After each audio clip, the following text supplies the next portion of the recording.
Botad LCB પોલીસે નાના છેડા ગામની સીમાથી વિદેશી દારૂનો મોટો જથ્થો ઝડપી પાડ્યો છે। પોલીસે ટ્રેલર, ટ્રક અને બોલેરો પિકઅપમાંથી કુલ ₹99.78 લાખ રૂપિયાનો મુદ્દામાલ જપ્ત કર્યો છે।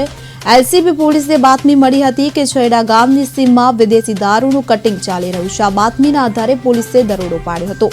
પોલીસે દારૂ અને બિયરના જથ્થા ઉપરાંત ટ્રેલર, ટ્રક અને બોલેરો પિકઅપ ગાડી સહિત કુલ ₹99.78 લાખનો મુદ્દામાલ જપ્ત કર્યો છે। આ મામલે પોલીસે નાગરાજ ખાચર, ધર્મદીપ ખાચર અને ટ્રેલર ટ્રકના ચાલક વિરુદ્ધ ગુનો નોંધી વધુ તપાસ હાથ ધરી છે।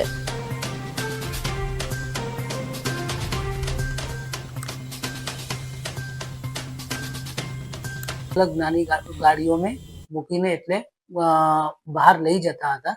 તો એ આખું એ લોકોનું જે કામ હતું તો એમને ત્યાં રેડ કરીને અને એ બધું જે દારૂ છે તેમજ વાહનો ત્યાંથી જપ્ત કરવામાં આવે છે।